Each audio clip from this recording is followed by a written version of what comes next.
9 de agosto, Santa Teresa Benedicta de la Cruz, religiosa y mártir. Edith Stein, Virgen de la Orden de las Carmelitas Descalza y mártir, la cual, nacida y educada en la religión judía, después de haber enseñado filosofía durante algunos años entre grandes dificultades, recibió por el bautismo la nueva vida en Cristo y la desarrolló bajo el velo de religiosa hasta que en tiempo de un régimen hostil a la dignidad del hombre y de la fe fue desterrada y encarcelada, muriendo en la cámara de gas del campo de exterminio de Auschwitz, cerca de Cracovia, en Polonia, en el año 1942. Etimológicamente, Teresa significa aquella que es experta en la casa, es de origen griego su nombre. Cuando Edith Stein, la última de 11 hermanos, nació en Breslau el 12 de octubre de 1891, la familia festejaba el Yom Kippur, la mayor fiesta hebrea del día de la expiación. Esto hizo más que ninguna otra cosa que su madre tuviera una especial predilección por la hija más pequeña. Precisamente esta fecha de su nacimiento fue para la carmelita casi un vaticinio. El padre, comerciante de maderas, murió cuando Edith no había cumplido aún 2 años. La madre, una mujer muy religiosa, solícita y voluntariosa, una persona verdaderamente admirable, al quedarse sola, debió hacerle frente tanto al cuidado de la familia como a la gestión de la gran hacienda familiar, pero no consiguió mantener en los hijos una fe viva. Edith perdió la fe en Dios con plena conciencia y por libre elección dejé de rezar. Obtuvo brillantemente reválida en 1911 y comenzó a estudiar germanística e historia en la Universidad de Breslau. Más que tener una base de sustento en el futuro que por auténtica pasión. Su verdadero interés era la filosofía, le interesaban también los problemas de la mujer. Entró a formar parte de la organización Asociación Prusiana para el Derecho Femenino al Voto.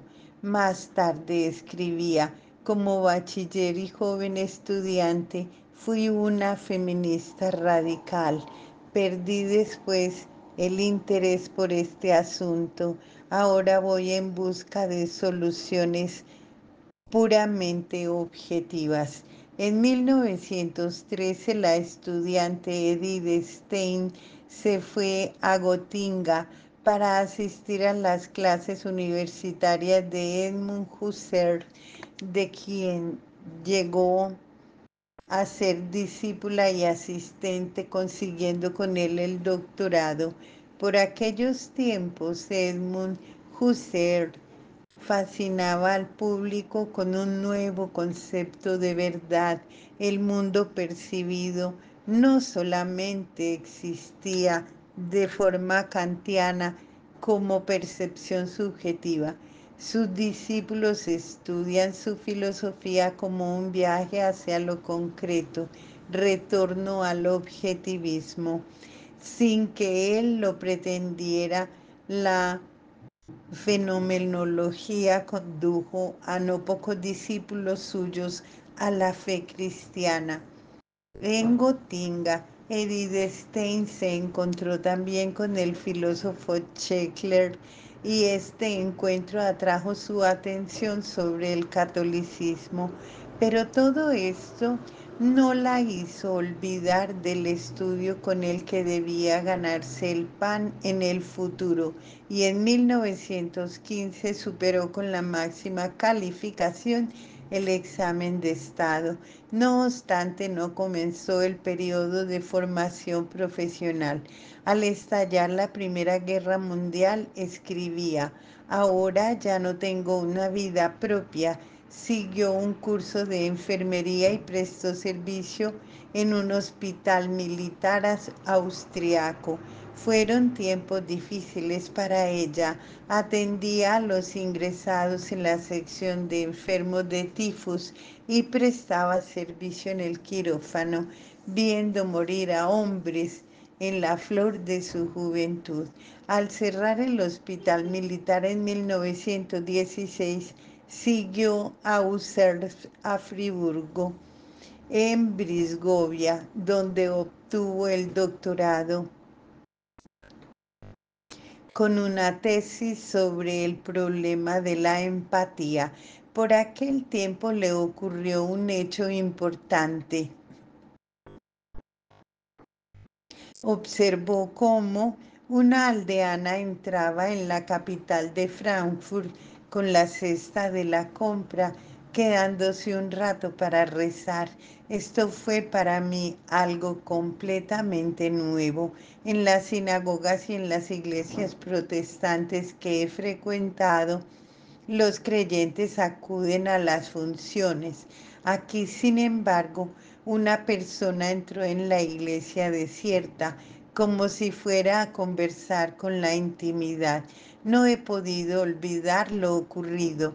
En las últimas páginas de su tesis de doctorado escribió: "Ha habido personas que tras un cambio imprevisto de su personalidad han creído encontrar la misericordia divina". ¿Cómo llegó a esta afirmación?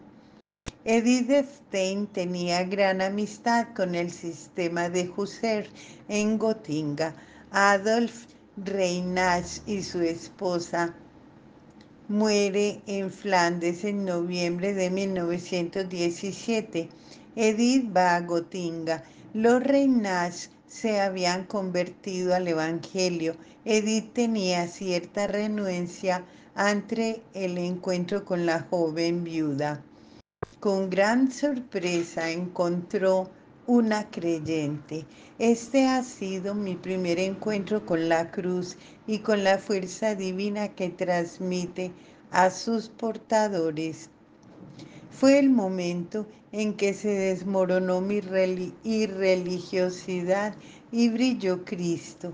Más tarde escribirá: "Lo que no estaba en mis planes, estaba en los planes de Dios". Arraiga en mí la convicción profunda de que, visto desde el lado de Dios, no existe la casualidad. Toda mi vida, hasta los más mínimos detalles, está ya trazada en los planes de la providencia divina, ante los ojos absolutamente clarividentes de Dios. Presenta una coherencia perfectamente ensamblada. En otoño de 1918, Edith Stein dejó la actividad de asistente de Helmut Husserl porque deseaba trabajar independientemente. La primera vez que volvió a visitar a Husserl después de su conversión fue en 1930. Tuvo con él una discusión sobre la nueva fe de la que le hubiera gustado que participara también él. Tras ello escribió una frase sorprendente después de cada encuentro que me hace sentir la imposibilidad de influenciar directamente. Se agudiza en mí el impulso hacia mi propio holocausto.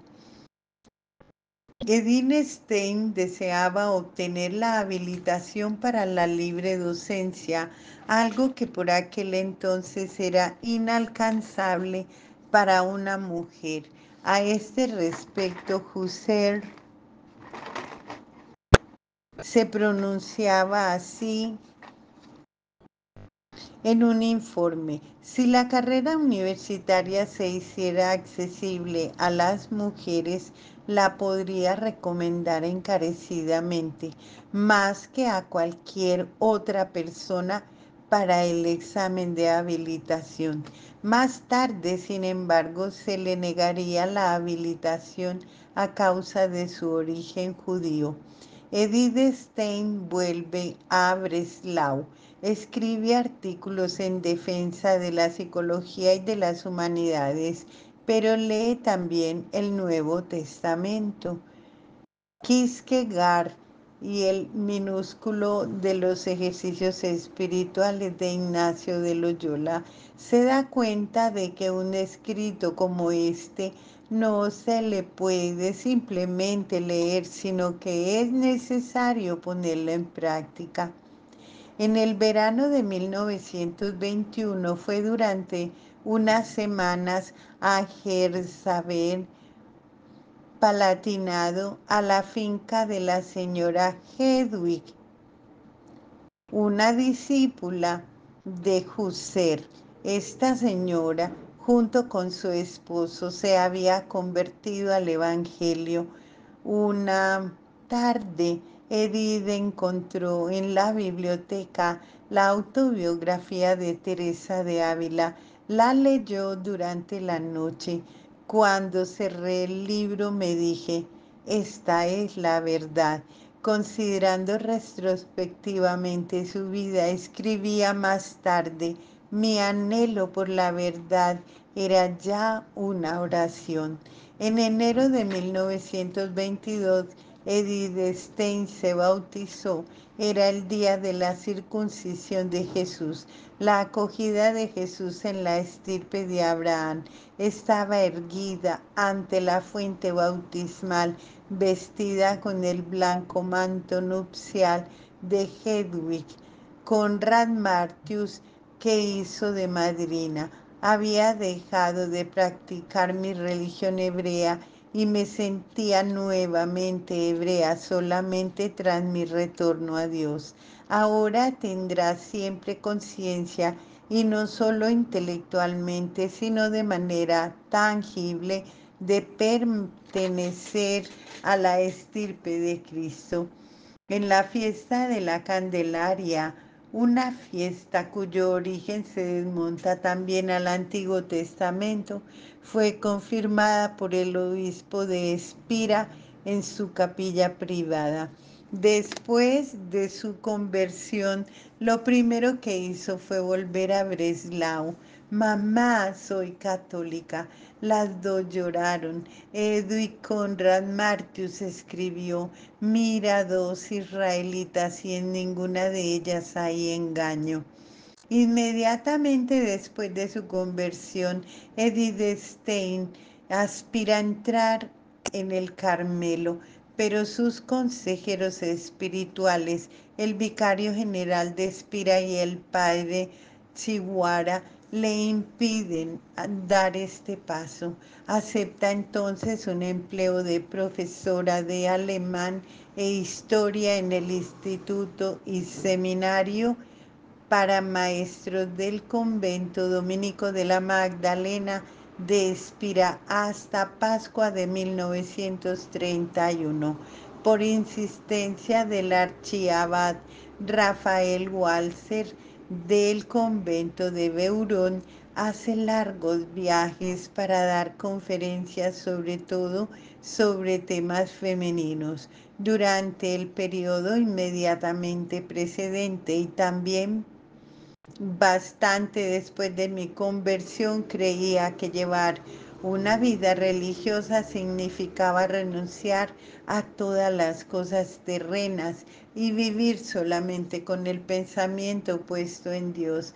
Gradualmente, sin embargo, me he dado cuenta de que este mundo exige de nosotros muchas otras cosas. Creo incluso que cuanto más se siente uno atraído por Dios, más debe salir de sí mismo, en el sentido de dirigirse al mundo para llevar allí una razón divina para vivir. Su programa de trabajo es enorme.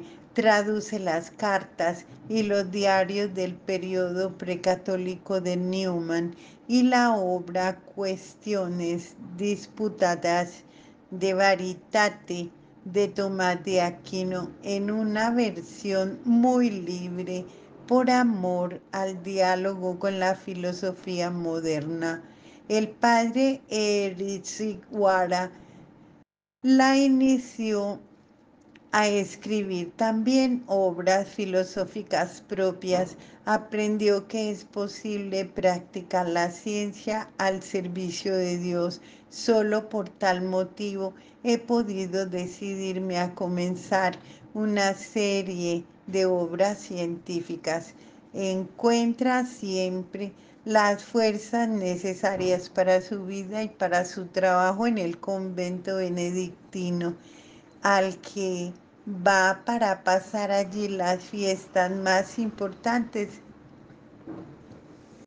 del año eclesiástico. En 1931 termina su actividad en Espira, intenta de nuevo obtener la rehabilitación para la libre docencia en Breslau y Friburgo, todo en verano. Compone entonces una obra sobre los principales conceptos de Tomás de Aquino, potencia y acción. Más tarde hará de este ensayo una obra mayor, desarrollándola bajo el título de Ser finito y ser eterno. En el convento de las Carmelitas de Colonia no fue posible imprimir esta obra durante su vida. En 1932 se le asigna una cátedra en una institución católica, el Instituto de Pedagogía Científica de Münster, donde tiene la posibilidad de desarrollar su propia antropología. Aquí encuentra la manera de unir ciencia y fe y de hacer comprensible esta cuestión a otros. Durante toda su vida solo quiso ser un instrumento de Dios. Quien viene a mí, deseo conducirlo a Él. En 1933 la noche se cierne sobre Alemania. Había oído ya antes algo sobre las severas medidas contra los judíos.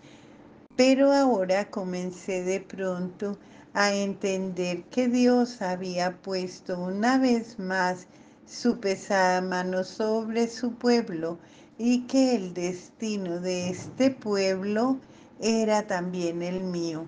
El artículo de la fe de la ley de los nazis sobre la raza ariana hizo imposible que continuara su actividad docente. Si aquí no puedo continuar, en Alemania no hay posibilidades para mí. Me había convertido en una extranjera en el mundo. El archiabad Walser ya no le impidió entrar en un convento de carmelitas. Durante el tiempo que estuvo en Espira había hecho ya el voto de pobreza, castidad y obediencia. En 1933 se presenta a la madre priora del monasterio de las Carmelitas de Colonia. Solamente la pasión de Cristo nos puede ayudar, no la actividad humana. Mi deseo es participar en ella. Una vez más, Edith fue a Breslau para despedirse de su madre y de su familia. El 12 de octubre fue el último día que pasó en su casa, el día de su cumpleaños a la vez, la fiesta hebrea de los tabernáculos. Edith acompaña a su madre a la sinagoga. Fue un día nada fácil para las dos mujeres. ¿Por qué la has conocido?, le pregunta a la fe cristiana. No quiero decir nada contra él, habrá sido un hombre bueno, pero porque se ha hecho Dios, su madre lloró. A la mañana siguiente, Edith tomó el tren para Colonia. No podía tener una alegría arrebatadora, era demasiado tremendo lo que dejaba atrás, pero yo estaba tranquilísima en el puerto de la voluntad de Dios. Cada semana escribía después una carta a su madre. No recibirá respuesta. Su hermana Rosa le mandará noticias de casa. El 14 de octubre, Edith Stein entra en el monasterio de las Carmelitas de Colonia. En 1934, el 14 de abril, tuvo lugar la ceremonia de toma de hábito. El arcipreste de Beurón celebró la misa. Desde aquel entonces, Edith Stein llevará el nombre de Sor Teresa Benedicta de la Cruz. En 1938 escribe: bajo la cruz entendí el destino del pueblo de Dios que entonces comenzaba a anunciarse. Pensaba que entendiesen que se trataba de la cruz de Cristo, que debían aceptarla en nombre de todos los demás. Es verdad que hoy entiendo mejor estas cosas, lo que significa ser esposa del Señor bajo el signo de la cruz. Aunque ciertamente nunca será posible comprender todo esto, puesto que es un secreto. El 21 de abril de 1935 hizo los votos temporales. El 14 de septiembre de 1936, en el momento de renovar los votos, murió su madre en Breslau.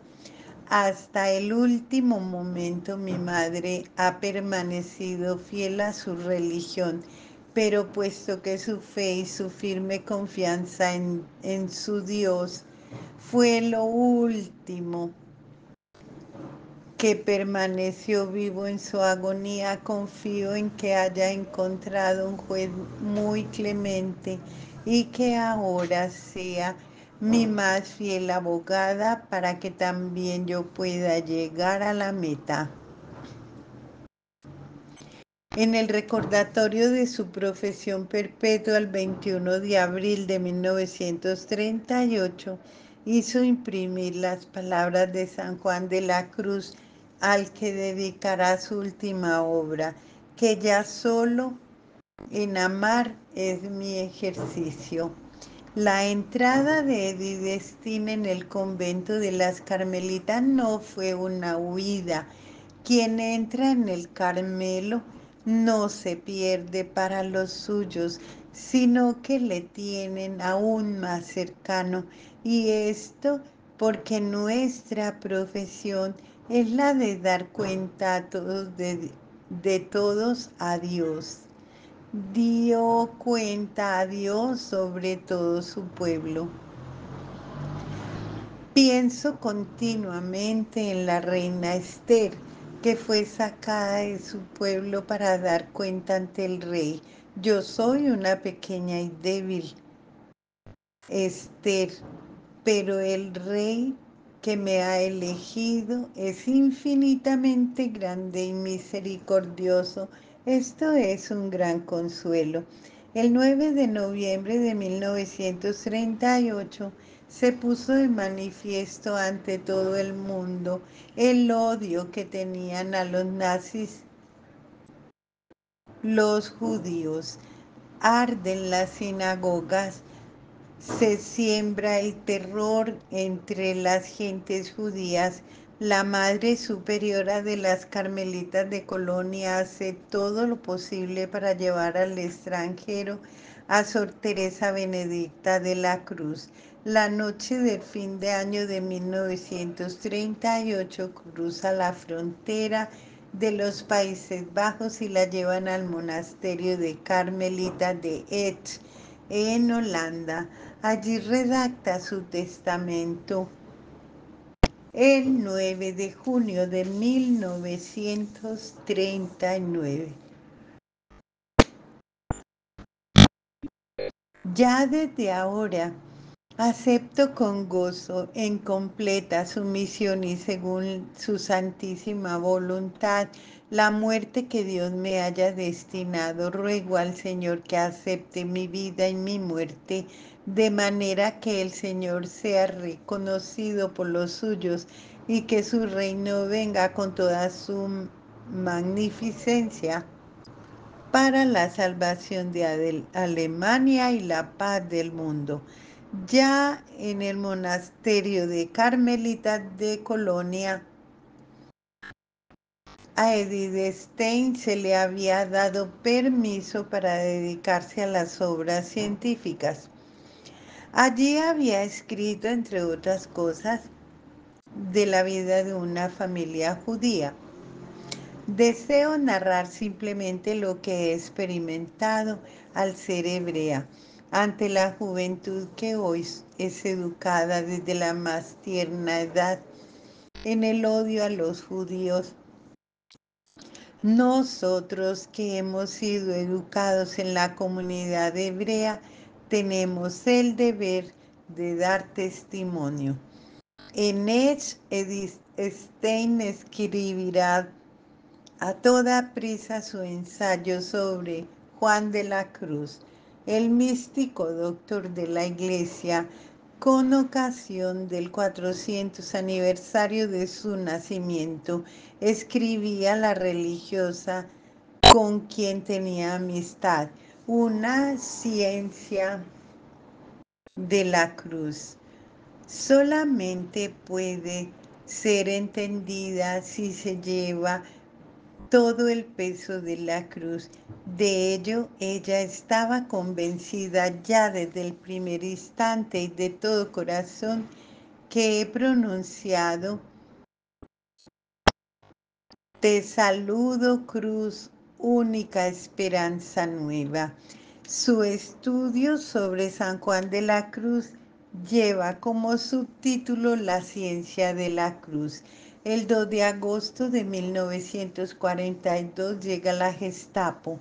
Edith Stein se encuentra en la capilla con otras hermanas.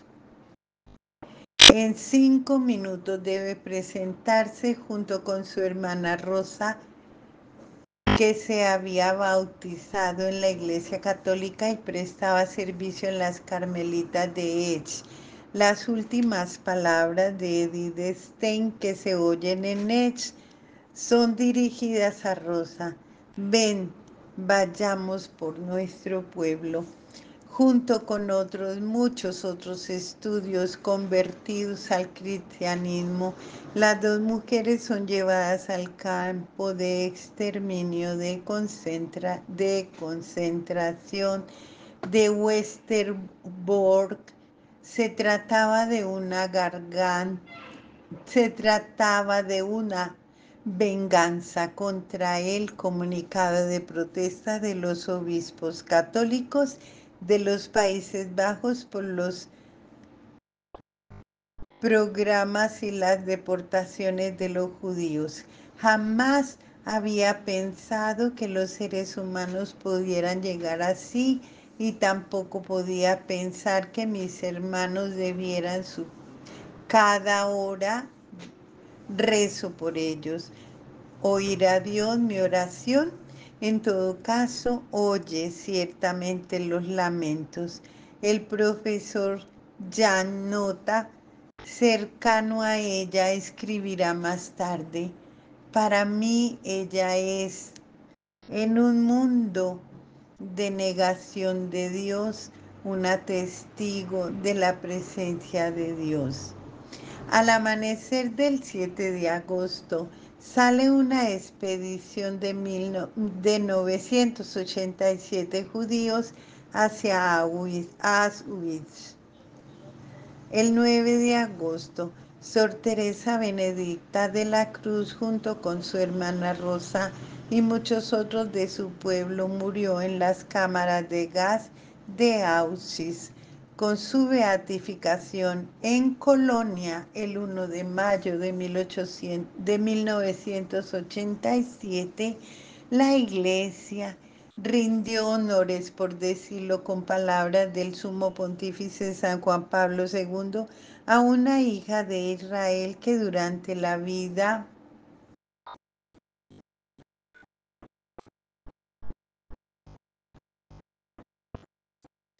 y durante su persecución de los nazis ha permanecido como católica, unida con fe y amor al Señor crucificado Jesucristo y como judía a su pueblo.